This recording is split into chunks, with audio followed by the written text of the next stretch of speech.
إن الحمد لله نحمده ونستعينه ونستغفره ونعوذ بالله من شرور أنفسنا ومن سيئات أعمالنا من يهده الله فلا مضل له ومن يضلل فلا هادي له وأشهد أن لا إله إلا الله وحده لا شريك له وأشهد أن محمدا عبده ورسوله أرسله بالحق بشيرا ونذيرا وداعيا إلى الله بإذنه سراجا منيرا أما بعد فإن خير الحديث كتاب الله وخير الهدي هدي محمد صلى الله عليه وسلم وشر الأمور محدثاتها وكل محدثة بدعة وكل بدعة ضلالة وكل ضلالة في النار. أعوذ بالله من الشيطان الرجيم. بسم الله الرحمن الرحيم. يا أيها الذين آمنوا اتقوا الله حق تقاته ولا تموتن إلا وأنتم مسلمون. يا أيها الناس اتقوا ربكم الذي خلقكم من نفس واحدة وخلق منها زوجها وبث منهما رجالا كثيرا ونساء واتقوا الله الذي تساءلون به والأرحام إن الله كان عليكم رقيبا. يا أيها الذين آمنوا اتقوا الله وقولوا قولا سديدا يصلح لكم أعمالكم ويغفر لكم ذنوبكم ومن يطع الله ورسوله فقد فاز فوزا عظيما. تمام قسم کی حمد و ثنا عظمت و کبریائی اللہ وحدہ کے لیے لائق و زیبا ہے. محترم حضرات، آج خطبہ جمعہ کے موقع پر جو عنوان میں نے منتخب کیا ہے وہ ہے فضول خرچی اور دکھاوا اسلام کی نظر میں. سب سے پہلے ہم دکھاوے کے تعلق سے قرآن و سنت سے معلوم کرتے ہیں کہ دکھاوا کیا چیز ہے اور اس کی اسلام میں اس کا مسئلہ کیا ہے. تو دکھاوا یہ اردو کا لفظ ہے، عربی میں سے ریا کہتے ہیں، اور یہ وہ بدترین عمل ہے کہ جس کسی کی زندگی میں یہ شامل ہو جائے، جس مسلمان کی عبادات میں نیکیوں میں شامل ہو جائے تو ایسے مسلمان کو جہنم میں جانے کے لیے کافی ہے. گرچہ کہ وہ کتنا ہی متقی ہو، پرہیزگار ہو، نمازی ہو، دیندار ہو، لیکن اگر اس کے اندر ریاکاری آ جائے، اور ریاکاری کو شریعت میں شرک اصغر کہا گیا ہے. شرک ایک ناقابل معافی جرم ہے. ان الشرک لظلم عظیم. حضرت لقمان نے اپنے بیٹے کو نصیحت کرتے ہوئے کہا تھا، سورہ لقمان میں اللہ تعالیٰ نے اس کا تذکرہ کیا، وَإِذْ قَالَ لُقْمَانُ لِابْنِهِ وَهُوَ يَعِظُهُ يَا بُنَيَّ لَا تُشْرِكْ بِاللَّهِ إِنَّ الشِّرْكَ لَظُلْمٌ عَظِيمٌ. اس وقت کو یاد کرو جبکہ لقمان نے اپنے بیٹے سے کہا تھا، اے میرے بیٹے، اے میرے پیارے، اللہ کے ساتھ کسی کو شریک نہ کر. بے شک شرک ظلم عظیم ہے. شرک کو شریعت میں ظلم عظیم کہا گیا. ظلم عظیم کا مطلب کیا ہوتا ہے؟ بہت بڑا گناہ، بہت بڑا ظلم، انیائے، اور چاہے وہ کسی بھی قسم کا ظلم ہو، اللہ تعالیٰ نے اسے پسند نہیں کیا ہے. چھوٹا ظلم ہو یا بڑا ظلم ہو، لیکن ظلموں میں ایک ایسا ظلم ہے جس کو ظلم عظیم کہا گیا ہے، وہ ہے شرک. جب یہ آیت نازل ہوئی کہ اللہ تعالیٰ نے اس آیت میں اہل ایمان سے کہا کہ جو لوگ ایمان لائے، الذین آمنوا، جو لوگ ایمان لائے اللہ تعالیٰ پر اور انہوں نے اپنے ایمان کے ساتھ ظلم کو گڈبڈ نہیں کیا، ظلم کو نہیں ملایا، تو ایسے ہی لوگوں کے لیے امن ہے، ہدایت ہے. اس آیت کے نازل ہونے کے بعد صحابہ کرام کو فکر ہو گئی اور اللہ کے نبی کے پاس آ کر انہوں نے عرض کیا اینا لا نظلم یا رسول اللہ، اے اللہ کے نبی صلی اللہ علیہ وسلم، ہم میں سے ایسا کون انسان ہے جو ظلم نہیں کرتا؟ تو اللہ کے نبی صلی اللہ علیہ وسلم نے ان سے کہا کہ یہاں پر ظلم سے مراد عام ظلم نہیں بلکہ ظلم سے مراد شرک ہے۔ اس کے بعد نبی صلی اللہ علیہ وسلم نے وہی آیت تلاوت فرمائی جو لقمان علیہ السلام نے اپنے بیٹے کو نصیحت کی تھی، وَهُوَ يَعِظُهُ يَا بُنَيَّ لَا تُشْرِكْ بِاللَّهِ۔ تو یقیناً آج پوری انسانیت ظلم کر رہی ہے، اور ان ظلم کرنے والوں میں، ظالموں میں، اس دھرتی پر سب سے بڑا ظلم وہ لوگ کر رہے ہیں جو اپنے پیدا کرنے والے خالق اور مالک جو رب العالمین ہیں، الذی فطر السماوات والارض، جو آسمان و زمین کا پیدا کرنے والا ہے، جو سارے انسانیت کا پروردگار ہے، ساری مخلوقات کا پروردگار ہے، اس کے خلاف اٹھنا یا پھر اس کی ذات میں، اس کی عبادت میں کسی اور کو شامل کر لینا، یہی ظلم ہے۔ اور اس کے بارے میں اللہ تعالیٰ نے فرمایا ان اللہ لا یغفر ان یشرک بہ، اللہ تعالیٰ معاف نہیں کرے گا اس بات کو کہ اس کے ساتھ کسی اور کو شریک کیا جائے، اور اس گناہ کے علاوہ اللہ چاہے گا تو دوسرے گناہوں کو معاف کر دے گا۔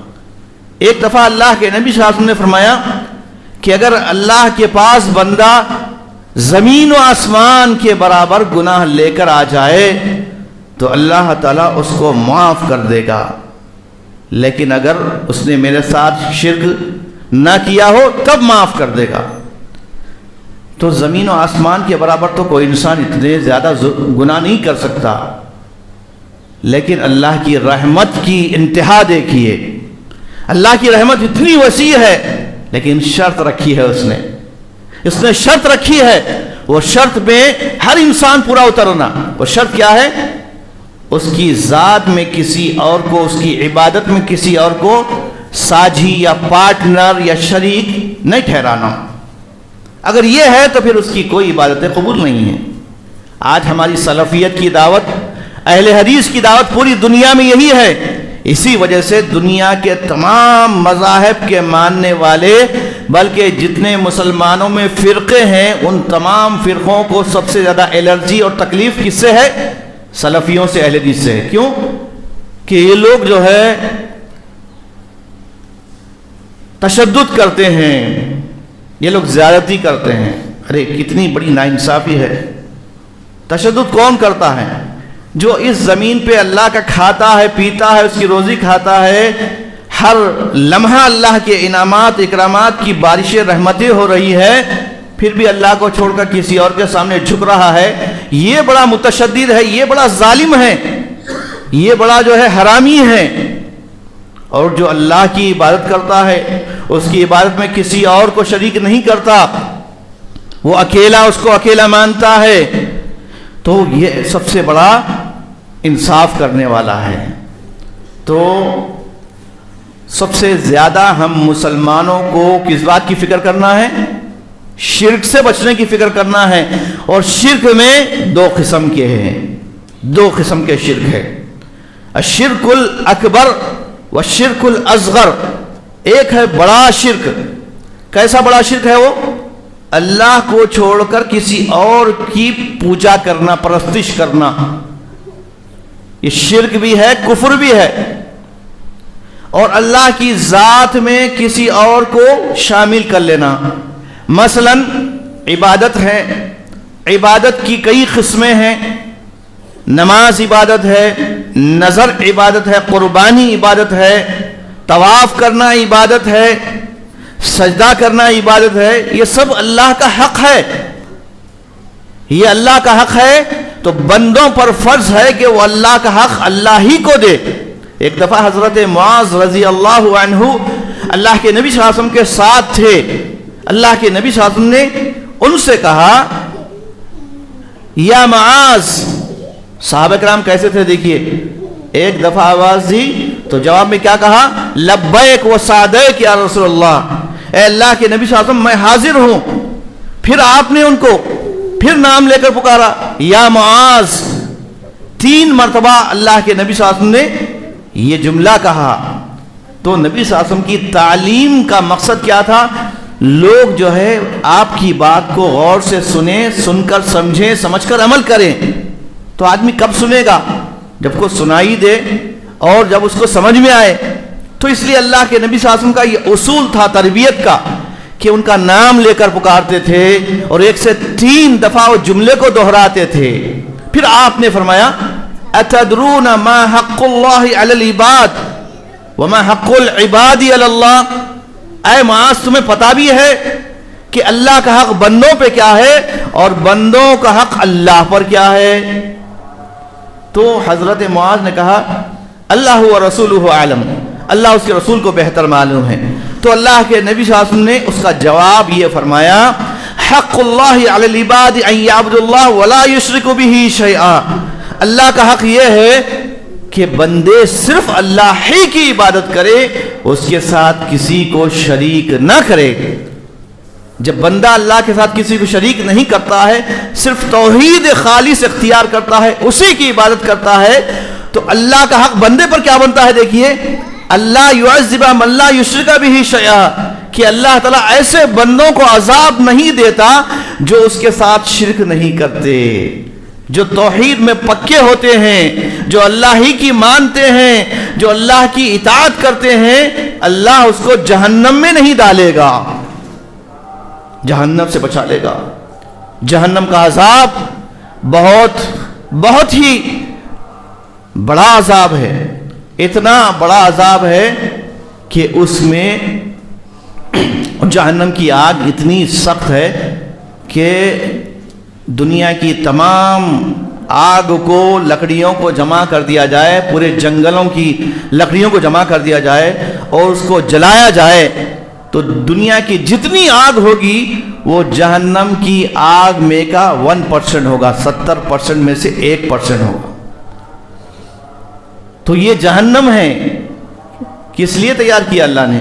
کہ اللہ تعالیٰ اپنے بندوں پر ظلم کرنا چاہتا ہے؟ نہیں، اللہ اپنے بندوں پر ظلم کرنا نہیں چاہتا، بلکہ بندے خود اللہ پر، اللہ کا کھا کر اس کی نافرمانی کرتے ہیں، نمک حرامی کرتے ہیں، شرک کرتے ہیں اور مرتے دم تک اسی پر باقی رہتے ہیں. مر رہے ہیں، موت آنی ہے سب کو، لیکن انسان اگر مرنے سے پہلے اپنے پیدا کرنے والے کا حق نہیں جانتا ہے، پیدا کرنے والا کون ہے؟ وہ اللہ تعالیٰ. اگر انسان اپنے خالق کا حق نہیں جانتا تو سب سے بڑا ناکام انسان ہے وہ.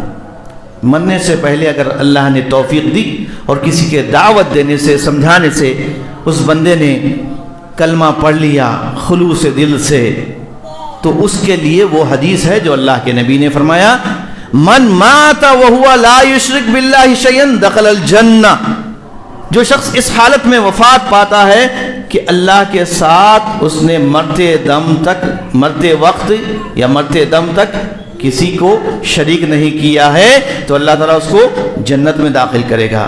ومن مات وهو يشرك بالله شيئا دخل النار. اور جو اس حالت میں مرا ہے کہ مرتے دم تک شرک میں رہا یا کسی کے سمجھانے سے بھی کلمہ نہیں پڑھا، تو اب مرنے کے بعد کہاں جائے گا؟ اللہ کے نبی نے بتایا کہ جہنم میں جائے گا. جہنم کیا ہے؟ جہنم، اس کے بارے میں قرآن میں مختلف آیات ہیں. فمن زحزح عن النار وادخل الجنۃ فقد فاز وما الحیاۃ الدنیا الا متاع الغرور. جو شخص جہنم کی آگ سے بچا لیا گیا. کب بچا لیا جاتا ہے؟ جب انسان دنیا میں ہوش کی حالت میں، ہوش و حواس میں، ایمان کی حالت میں، صحت کی حالت میں رہ کر اللہ کا حق پہچان لیتا ہے، تو اور مرتے دم تک کلمہ طیبہ پر، کلمہ توحید پر جمع رہتا ہے، تو اللہ تعالیٰ اس کو جہنم سے بچا لیتا. لیکن آج امت کا حال کیا ہے؟ امت کی حالت دیکھیے. بڑا افسوس ہوتا ہے یہ مسلمان ہوتے ہوئے بھی شرک کر رہا ہے. مسلمان سے شرک کا صدور یہ بہت بڑا جرم ہے. غیر قوم کر رہی، دوسرے لوگ کر رہے ہیں، انجانے میں کر رہے ہیں، ہو سکتا ہے نہیں معلوم، ان کو کوئی بتانے والا نہیں تھا. لیکن مسلمان جانتے ہوئے کیوں کرتا ہے؟ اس کے کئی اسباب ہیں، کئی ریزنز ہیں۔ ایک ریزن یہ ہے کہ اس کی انا اس کو اجازت نہیں دیتی۔ حق میرے پاس ہے، ہمارے پاس ہے، حق تمہارے پاس نہیں ہے۔ ہمارے بڑوں نے جیسا کیا ہم بھی ویسے ہی کریں گے، یہی بولتے لوگ، یہ بولتے نا، کذالک وجدنا آباءنا یفعلون، ہمارے بڑوں نے جیسا کیا ہے وہ راستے کو ہم نہیں چھوڑیں گے، اسی پہ چلیں گے۔ تمہارے باپ دادا اگر شرک پہ مرے ہیں اور گناہ کیے ہیں تو کیا تم بھی ویسے ہی رہو گے؟ زمانے جاہلیت کی یہ دلیل ہوا کرتی تھی۔ تو لہٰذا امت کو شرک سے بچانا یہ مسلمانوں کا کام ہے، اور خود بھی شرک سے بچنا، بڑے شرک سے بھی بچنا، چھوٹے شرک سے بچنا۔ تو بڑے شرک کے بارے میں میں نے بتایا ابھی کہ قرآن میں بالکل کلیئر بات کہہ دی گئی، ان اللہ لا یغفر، اللہ نہیں بخشے گا۔ ہاں اگر مرنے سے پہلے توبہ کر لیا ہے، سچی توبہ کر لیا ہے تو بخش دیا جائے گا، مرنے سے پہلے یہ کنڈیشن ہے۔ ہاں اگر اس کی حالت مرتے وقت بھی ایسی تھی کہ ہوش نہیں تھا، سکرات کا عالم تھا، سکرات یعنی بے ہوشی کا عالم طاری ہو گیا تھا، ایسے موقع پر کوئی سمجھا رہی، اس کو سمجھ میں نہیں آ رہا، سننے نہیں آ رہا، تو پھر اللہ حافظ ہے اس کا۔ تو اس لیے مسلمانوں کی یہ ذمہ داری ہے کہ اب جہاں رہتے ہیں، جس مقام پر رہتے ہیں، اڑوس پڑوس میں جتنے بندے ہیں، ان کو جہنم کی آگ سے بچانا مسلمانوں کا فریضہ ہے۔ اگر یہ فرض انجام نہیں دیتے ہیں تو یہ لوگ جن کو غلط تعلیم دی گئی ہے یا اسلام کے دشمنوں نے یا اس دیش کے دشمنوں نے ہندو مسلم منافرت کے نام پر جو پھیلایا ہے، مسجدوں کو نشانہ بنایا ہے، قرآن کے خلاف، اسلامی تعلیمات کے خلاف، اور صحابہ کرام اور صحابیات کے خلاف، امہات المومنین کے خلاف جو کچھ بک رہے ہیں میڈیا پر، ان کو اگر تھوڑی سی بھی سمجھ ہوتی تو وہ اسلام کے بارے میں کبھی ایسی غلط فہمی کا شکار نہیں ہوتے۔ اسلام کیا ہے؟ میں پوچھنا چاہتا ہوں آپ سے، کیا اسلام مسلمانوں کا مذہب ہے؟ نہیں، اسلام اللہ کا دین ہے سارے انسانوں کے لیے۔ اللہ تعالیٰ نے نبی سے فرمایا، یا ایھا الناس قولوا، اے نبی صلی اللہ علیہ وسلم آپ کہہ دیجئے، لوگوں سے کہہ دیجئے، کیا کہہ دیجئے؟ اللہ نے فرمایا، انی رسول اللہ الیکم جمیعا، اے انسانوں، اے لوگوں، میں تم سب کی طرف اللہ کی طرف سے رسول بنا کر بھیجا گیا ہوں۔ اس لیے اللہ کے نبی رحمت للعالمین ہے، صرف رحمت للمسلمین نہیں ہے۔ جس طرح اللہ تعالیٰ سارے جہاں کا رب ہے، الحمدللہ رب العالمین، تو اب ہم کو یہی کام کرنا ہے، یہی کام ہم سب کو کرنا ہے۔ اس سے ہم غافل ہیں، برسوں سے غافل ہے امتی مسلمہ۔ ہمارے اسلاف بھی جو ہے اس ملک میں کئی برسوں تک حکمرانی کیے، اس میں سے کچھ علماء تھے جو دعوت کا کام کیے، بقیہ جتنا حکمران طبقہ تھا، بادشاہ جتنے تھے، وہ سب کے سب بڑی بڑی عالیشان عمارتیں بنانے میں لگ گئے، عیش و آرام میں لگ گئے۔ وہی کام اگر وہ پیسہ جتنا صرف کیا انہوں نے اینٹوں پر، دیواروں پر، بڑی بڑی خوبصورت ہندوستان میں تاج محل، چار مینار، قطب مینار کے جیسی، لال قلعہ جیسی عمارتیں بنائی، وہی پیسہ اگر دعوت دین کے لیے خرچ کرتے، دعوت دین کا کام کرتے، علماء سے مدد لیتے اور علماء کو، دعات کو، داعیوں کو تیار کرتے، تو آج جو ہے اس ملک کی حالت ہی کچھ اور ہوتی۔ بہرحال ہم کو رونا بھی نہیں ہے، افسوس بھی کرنا نہیں ہے۔ افسوس تو وہ کرتے ہیں جن کے پاس کوئی گول نہیں ہوتا، کوئی مشن نہیں ہوتا۔ الحمدللہ مسلمان کے پاس ویژن بھی ہے، مشن بھی ہے۔ کیا ویژن ہے اور کیا مشن ہے، یہ ہم کو سوچنا ہے۔ لیکن ان سب کاموں کے لیے ہم سب کو اپنی انا ختم کرنا ہے، اپنی انانیت کو ختم کرنا ہے، اور جو پیسہ ہم آج فضولیات، بیکار کاموں میں خرچ کر رہے ہیں۔ اب دیکھیے شادیوں کا سیزن ہے، غریب سے غریب کی شادی جو ہے 5 لاکھ میں 10 لاکھ میں ہو رہی ہے. ایک غریب انسان اپنے بیٹے کی اور بیٹی کی شادی کر رہا ہے تو کم سے کم 5-10 لاکھ کا خرچہ ہے. اور یہ پیسہ کہاں سے لا رہا ہو؟ یا تو اپنی گاڑی محنت کا ہے، برسوں سے کما کر رکھا تھا، یا پھر سود پہ قرض لیا ہے. حلال طریقے سے کمائی کر کے حرام کاموں میں خرچ کر رہا ہے. اس کو اسراف کہا گیا. اور اسلام میں اسراف کرنا، تبذیر، اسراف، فضول خرچی کرنا یہ بڑے گناہوں میں سے ہے، چھوٹے گناہ نہیں ہیں. اللہ تعالیٰ نے فرمایا وَلَا تُبَذِّرْ تَبْذِيرًا إِنَّ الْمُبَذِّرِينَ كَانُوا إِخْوَانَ الشَّيَاطِينَ کہ اے لوگو تم فضول خرچی نہ کرو. یقیناً فضول خرچی کرنے والے، بے تحاشا پیسہ لٹانے والے کون ہیں؟ وہ مسلمانوں کے آپس کے بھائی نہیں ہیں، یہ شیطانوں کے بھائی ہیں. کانوا اخوان الشیاطین کہا، شیاطین کے، شیطانوں کے بھائی ہیں یہ.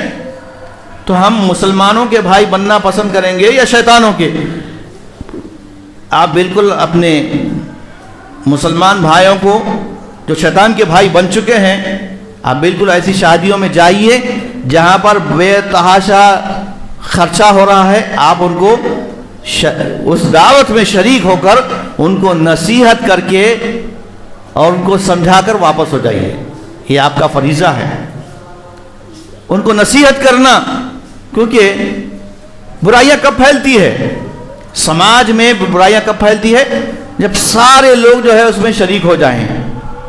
اگر ایک بندہ بھی اٹھ کر نصیحت کرے، بھائی ایسی دعوت جس کے اندر آپ عالی شان جو ہے ڈیکوریشن آپ نے کیا ہے، 1,00,000 1.5 لاکھ 2 لاکھ کا ڈیکوریشن خالی جو ہے اسٹیج پر سجایا ہے، اور ساتھ ہی جو ہے حرام بینڈ باجے لگائے ہیں، پھر لڑکی والوں سے جو ہے جوڑے کی رقم لے کر، حرام کی رقم لے کر، ناجائز رقم لے کر آپ نے ولیمہ کیا ہے. اس لیے یہاں پر اس حرام دعوت میں شریک ہو کر یہ حرام کھانا میرے لیے تو جائز نہیں ہے. اس لیے آپ کو بھی میں نصیحت کرتا ہوں، نصیحت کیجئے، ان کو سمجھائیے. لیکن یہ ہمت نہیں ہوتی. کیوں نہیں ہوتی؟ کہ ہم کو بھی جو ہے ویسے ہی کرنا ہے، ہماری بھی یہ خواہش ہے.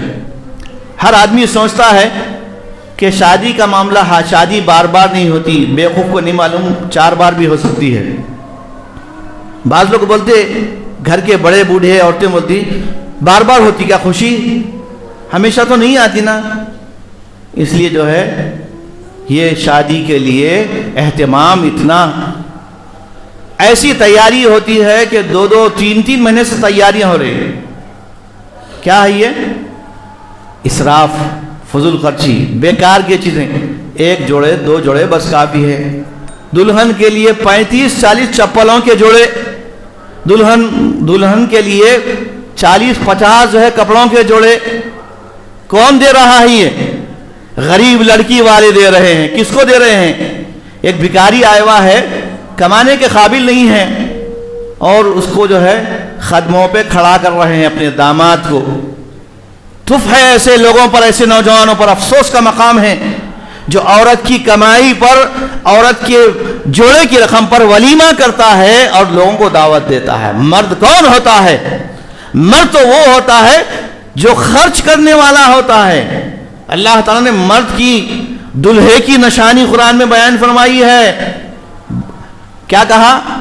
کہ جو ایمان والے ہیں، یہ ایمان والے، ان کو جب وہ شادی کرتے ہیں تو عورت کا مہر دے کر شادی کرتے ہیں. جوڑا کی رقم لے کر شادی کرنے والا مرد نہیں ہوتا، عورت ہوتا ہے. وہ دکھنے میں مرد دیکھتا ہے وہ، لیکن وہ اصل میں عورت ہے.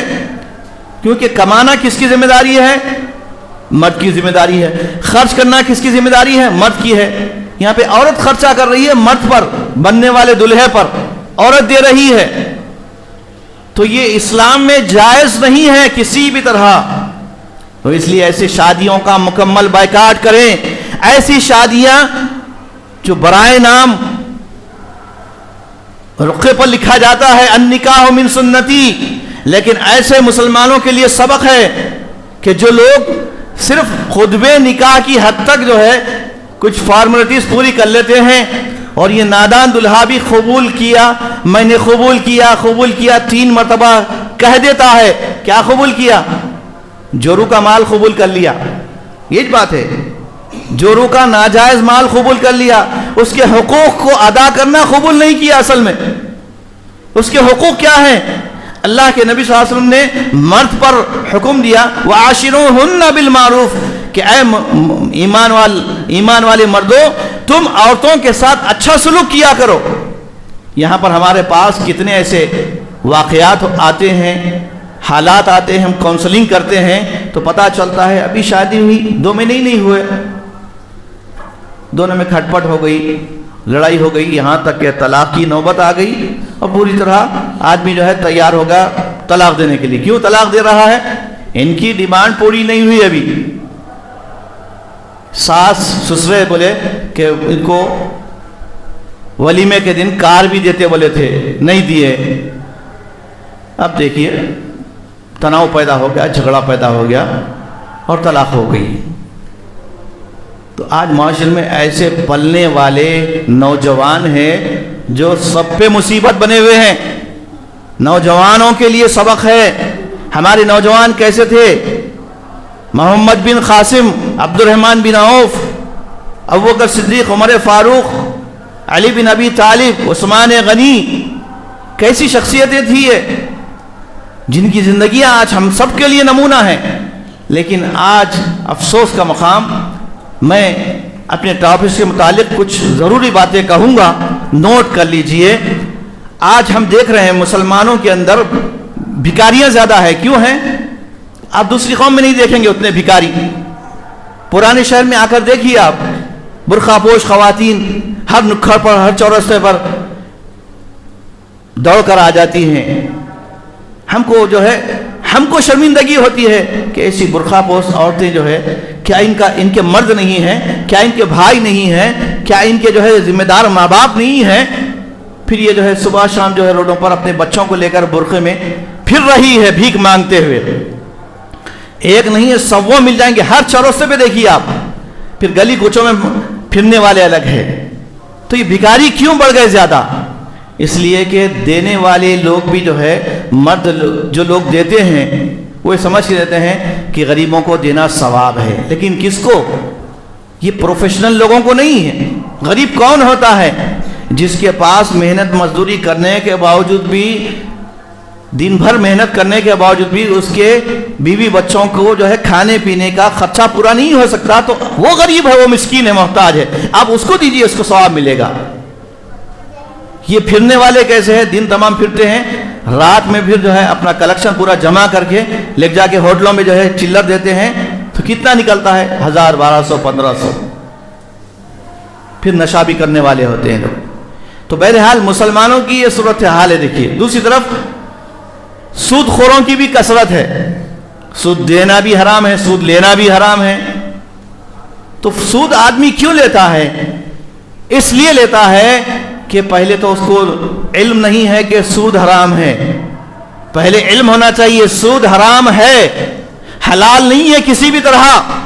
قرآن نے صاف کہا کہ سود خور، سود کھانے والے فَأَذَنُوا بِحَرْبٍ مِّنَ اللَّهِ، اللہ سے جنگ کرنے والے ہیں۔ اللہ سے جنگ کرے گا آدمی؟ اور حدیث میں اللہ کے نبی نے فرمایا سود کے جو قباحتیں ہیں، نقصانات ہیں، اس کی جو سزائیں ہیں، اس کی انتہا بتائی گئی کہ آدمی اپنی ماں سے بدکاری کرے، سود خور ایسا آدمی۔ لیکن آج معاشرے میں سود کا چلن عام ہے۔ سود بڑھ گیا، فضول خرچیاں بھی بڑھ گئی۔ پیسہ آتے ہی لوگ کیا کرتے ہیں؟ لٹاتے ہیں۔ حرام پیسہ کمائیں، حرام طریقے سے لٹائیں۔ اور کچھ لوگ ایسے ہیں جو حلال طریقے سے کماتے ہیں لیکن حرام کاموں میں لٹاتے ہیں۔ دونوں منع ہے اسلام میں۔ اس لیے کیا کہا گیا؟ ایک طرف ایک لفظ آیا ہے اسراف، اور دوسرا تبذیر کا لفظ آیا ہے۔ تو اسراف کسے کہیں گے؟ اسراف اسے کہیں گے کہ آپ ضرورت سے زیادہ خرچہ کر رہے ہیں، ضرورت سے زیادہ خرچہ کر رہے تو اسراف ہے۔ اور غیر شرعی کاموں میں، حرام کاموں میں، ناجائز کاموں میں خرچ کر رہے ہیں تو تبذیر ہے۔ تبذیر کہا گیا، اور یہ شیاطین کے بھائی ہے، یہ دونوں بھی منع ہیں۔ تو اس لیے ہم مسلمانوں سے گزارش کرتے ہیں، تمام مردوں سے اور خاص طور سے خواتین سے، کہ جو شادی کے سیزنوں میں وہ بے تحاشا مارکیٹنگ کرتی ہے، خرید و فروخت کرتی ہے۔ آج تو حالت یہ ہے مارکیٹ کی، بازاروں کی، آپ ایک چیز خریدنے کے لیے جاتے ہیں لیکن دل چاہتا ہے یہ بھی خریدے، یہ بھی خریدے، یہ بھی خریدے۔ یہ حرص و لالچ انسان کی بڑھتی ہے۔ تو یہ حرص اور لالچ کو اور بخیلی کو، اس کو بھی بچانا ہے۔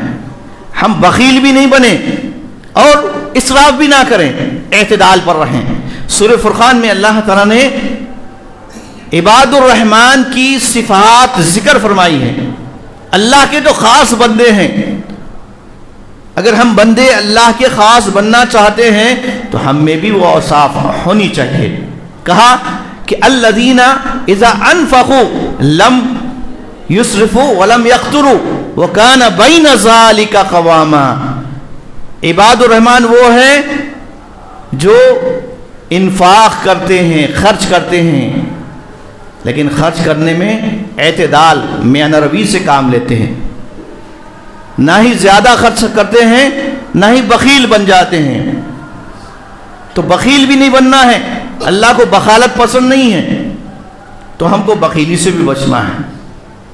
اور ساری عبادات میں جتنی عبادتیں ہم کرتے ہیں، نماز پڑھیں، روزہ رکھیں، زکوٰۃ دے، حج کریں، جتنے بھی عبادتیں ہیں، ان عبادتوں کو بچانا ہے۔ کیا کرنا ہے؟ بچانا ہے۔ کس سے بچانا ہے؟ ریاکاری سے، دکھاوے سے۔ میں اپنی بات کو ختم کرتے ہوئے ایک حدیث سناؤں گا آپ کے سامنے، ذہن میں رکھیے اچھی طرح۔ جہنم کی آگ بھڑکائی جائے گی 3 بڑے بڑے نیک لوگوں سے۔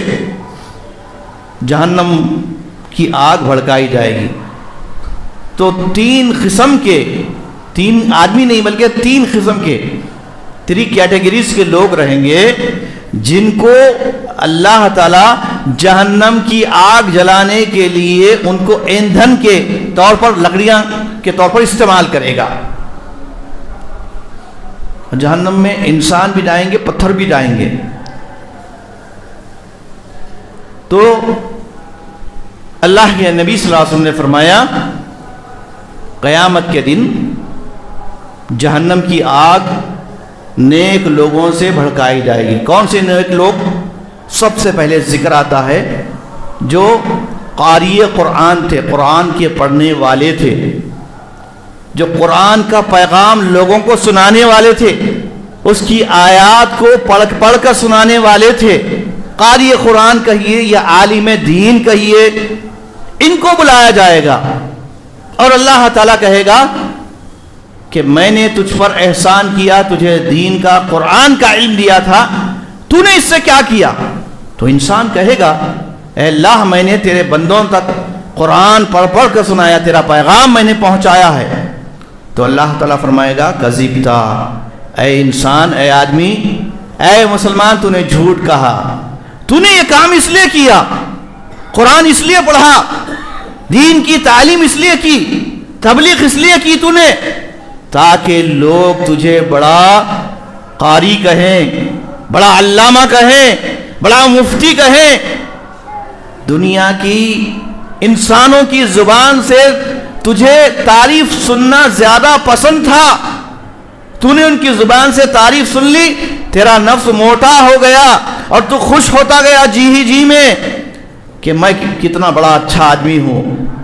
تیری نیت یہی تھی کہ لوگ تیری تعریف کرتے جائیں، اور تو لوگوں کے واسطے قرآن پڑھ کر سناتا تھا۔ میرے پاس تیرے لیے کچھ نہیں ہے۔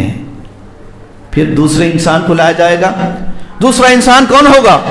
جس نے اللہ کی دین کے لیے اپنی پوری دولت لگا دی دین کے کاموں میں۔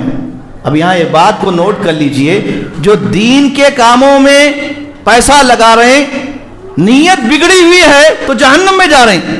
اب جو لوگ ٹوٹلی اپنا پیسہ حرام ناجائز کاموں میں لگا رہے ہیں تو ان کا کیا حال ہونے والا ہے؟ تو اللہ تعالیٰ اس کو بھی لائے گا، سخی انسانوں کو۔ اللہ تعالیٰ اپنا احسان گنوائے گا. میں نے تجھے دولت دی تھی, تو نے کیا کیا؟ کہے گا اے اللہ میں نے تیری دولت سے غریبوں, مسکینوں, محتاجوں میں سب میں لٹاتا رہا. اللہ تعالیٰ فرمائے گا جھوٹ, تو نے جھوٹ کہا, تو نے یہ خرچ اس لیے کیا تاکہ لوگ تجھے سخی کہیں, بڑا سخی کہیں, حاتم طائی کہیں. ارے کیا سخاوت کرنے والا ہے, کیا مسجد کو لگانے والا ہے, مدرسوں کو لگانے والا ہے, علماء کو لگانے والا ہے, غریبوں میں تقسیم کرنے والا ہے. جا دنیا کے انسانوں کی زبان سے تیری تعریف نکل گئی, وہاں انسانوں نے تجھے تیرا انعام دے دیا تعریف کر کے تیری, تو خوش ہو گیا. اب تیسرا انسان لایا جائے گا جس نے اللہ کی راہ میں اپنی جان بھی قربان کر دی تھی, شہید ہو گیا تھا. اللہ تعالیٰ اس کو بلا کر پوچھے گا کہ میں نے تجھے طاقت, شجاعت دی تھی, تو نے کیا کیا؟ کہے گا کہ اے اللہ میں نے اپنی تیری دی ہوئی طاقت سے لوگوں کو جو ہے دین پہنچاتا رہا, اللہ کے بندوں کو دین پہنچاتا رہا, اور تیرے دشمنوں کو قتل کرتا رہا. اللہ کی راہ میں قتل کرتا رہا, کس کو؟ اللہ کے دشمنوں کو, اور خود بھی شہید ہو گیا. کتنا بڑا درجہ ہے یہ, اللہ کی راہ میں شہید ہونا بہت بڑا درجہ ہے, بہت بڑی نیکی ہے. اللہ کی راہ میں خرچہ کرنا, لوگوں کو خرچہ کرنا, انفاق کرنا بہت بڑی نیکی ہے. لوگوں کو دین پہنچانا, قرآن پہنچانا بہت بڑی نیکی ہے. لیکن سب سے اہم بات یہ ہے کہ ان نیکیوں کے پیچھے اگر آدمی کی نیت اگر کھوٹ ہے, دکھاوا ہے, سب کچھ اس لیے کر رہا ہے کہ فلاں فلاں خوش ہو جائے. لوگوں کو خوش کرنے کی خاطر جو بھی نیک عمل کیا جاتا ہے, وہ نیک عمل کے ساتھ آدمی کہاں جائے گا؟ جہنم میں جائے گا. اللہ کو خوش کرنا, اللہ کو راضی کرنا, یہ اخلاص ہے, اور یہی جو ہے مقصود ہے, مطلوب ہے. یہ نہیں ہے تو کوئی عبادت قبول نہیں ہے. وما امروا الا لیعبدوا اللہ مخلصین لہ الدین. اللہ کے نبی صلی اللہ علیہ وسلم نے اپنی امت کو تلقین فرمائی, اور آپ نے فرمایا کہ لوگوں شرک اصغر سے بچو, چھوٹے شرک سے بچو. کیا ہے چھوٹا شرک؟ ریاکاری ہے, دکھاوے کا عمل ہے. یہ بہت بڑا گناہ ہے, یعنی جیسے دوسرے گناہ ہے اس میں سے یہ بھی ہے. اس گناہ کی وجہ سے آدمی پوری نیکیوں کے ساتھ جہنم میں چلے جاتا ہے. ہاں اگر نیت پاکیزہ ہے, نیت صحیح ہے آدمی کی, اور اس کے ساتھ اس کا عمل بھی شریعت کے مطابق ہو. یا اپنی بات کو ختم کرتے ہوئے دو باتیں آپ کے ذہن نشین کرانا ضروری سمجھتا ہوں میں. پوری باتوں کا خلاصہ ہے یہ, ہم جتنی نیکیاں عبادتیں کریں گے اس میں دو کنڈیشن ہونی چاہیے, دو شرطیں ہیں. پہلی شرط یہ ہے کہ جو بھی عبادت کریں, ہم نماز پڑھیں, صدقہ خیرات کریں, کچھ بھی نیک کام کریں, تو وہ نیکی کا جو ہے ثبوت, اور نیک عمل کا ثبوت قرآن, حدیث اور شریعت کے مطابق ہو. اس کے بغیر آپ جو بھی نیک کام کریں گے تو وہ شریعت اس کو قبول نہیں کرے گی. مثلا آپ جو ہے تسبیح پڑھ رہے ہیں, تسبیح کے مطلب اللہ کی پاکی بیان کرنا, سبحان اللہ کرنا, لیکن اس کے لیے آپ نے ایک مالا جو ہے, جو تسبیح ہوتی ہے آرٹیفیشل, وہ پڑھ رہے ہیں. اوریجنل جو شریعت کی تسبیح ہے یہ ہے سبحان اللہ, الحمدللہ, سبحان, یہ انگلیوں پر پڑھنا ہے, یہ شریعت میں اس کا حکم ہے. لیکن آپ نے کیا کیا؟ اچھا کام تو کر رہے ہیں آپ, لیکن طریقہ جو ہے سنت کے خلاف ہے, تو وہ قبول نہیں ہے, ریجیکٹ ہو جائے گا وہ. ایسی کئی مثالیں ہیں. جیسے نماز ہے, مغرب کی نماز کتنے رکعت ہے بھائی؟ 3 رکعت ہے. اگر آپ بول رہے ہیں کہ 4 رکعت پڑھوں گا تو مجھے زیادہ ثواب ملے گا نا, بول کے مغرب کی 4 رکعت پڑھ رہے ہیں تو قبول ہوگی وہ. فجر کی فرض 2 رکعت ہے, آپ 2 رکعت کے بجائے 4 رکعت پڑھ رہے ہیں. ٹائم ہے نا, فجر کا وقت اچھا ہے, نیکی زیادہ ملتی ہے نا, بلکہ آپ کیا کر رہے ہیں 2 رکعت کے بجائے 4 رکعت پڑھ لے رہے ہیں آپ, تو ثواب ملے گا نا. تو ہم کیوں نہیں سوچتے یہ سارے معاملات میں، شادی میں، انتقال میں، وہاں پہ سب چلتے. دیکھیے آپ مردے کو دفن کر رہی، سب لوگ مفتی بنے ہوئے ہیں، سب لوگ مفتی بنے ہوئے ہیں، سب پکارتے رہتے ہیں.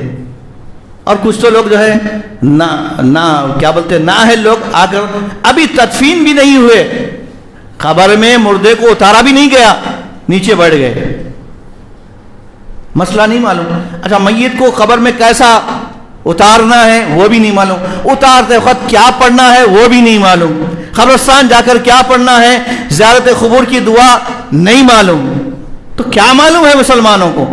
صرف غیبتیں کرنا، چغلیاں کرنا، لڑائی جھگڑے کرنا، دکھاوے کے کام کرنا، اپنی انا پہ فخر کرنا، اپنی دولت پہ فخر کرنا، اور رہی چھوٹی موٹی عبادتیں بھی لوگوں کو دکھا کے برباد کر لینا.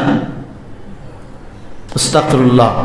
تو یاد رکھیے ہماری ساری عبادتیں دو شرطوں پر قبول ہوتی ہے. نمبر ایک، وہ ساری عبادتیں شریعت، قرآن اور حدیث صحابہ کرام کے طریقے کے مطابق ہو. دوسرا، اس عبادتوں میں، ان نیکیوں میں اخلاص پایا جائے کہ میں یہ کام اللہ ہی کو راضی کرنے کے لیے کرتا ہوں، اللہ کی رضا کے لیے، اللہ کو خوش کرنے کے لیے. نیت میں پاکیزگی ہے تو پھر آدمی جو ہے گناہ کر کے بھی جو ہے جنت میں جاتا ہے. ایک آدمی نے 100 آدمی کا قتل کیا تھا، آپ کو یاد ہوگا، واقعہ یاد ہوگا نا. کتنے آدمیوں کا قتل کیا تھا؟ 100 کا خاتمہ. 99 کا کیا تھا. ایک سے پوچھا تو اس نے بھی غلط کہا تو اس کا بھی کام تمام کر دیا.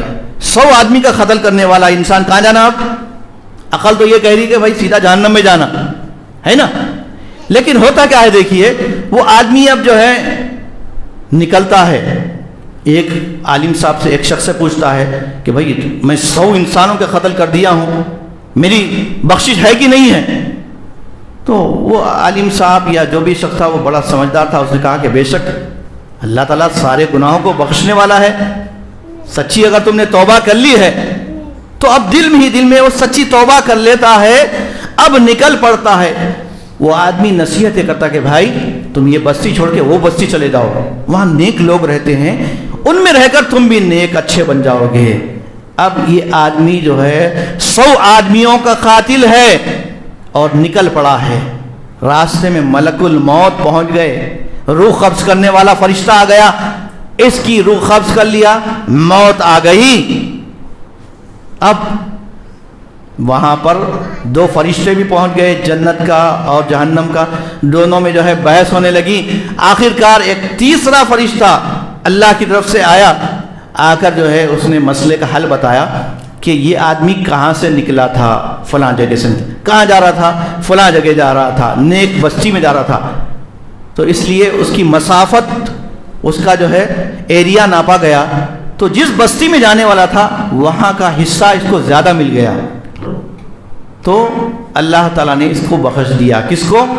100 انسانوں کے قاتل کو اللہ معاف کر دیا، محض اس وجہ سے کہ اس کی مرنے سے پہلے نیت صحیح تھی، توبہ سچی تھی، اللہ کو راضی کرنے کے لیے برائیوں سے بچنے کا عہد کیا تھا، مگر کوئی جو ہے نیکی ابھی نہیں کیا تھا، کوئی نیکی سٹارٹ نہیں کیا ابھی.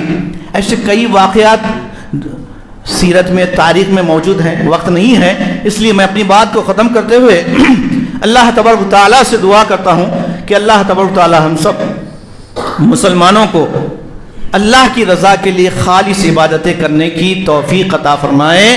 ہر قسم کے ریاکاری، دکھاوے سے اللہ ہم سب مسلمانوں کو بچائے، اور فضول خرچی، اسراف سے سارے مسلمانوں کو اللہ تعالیٰ محفوظ رکھے.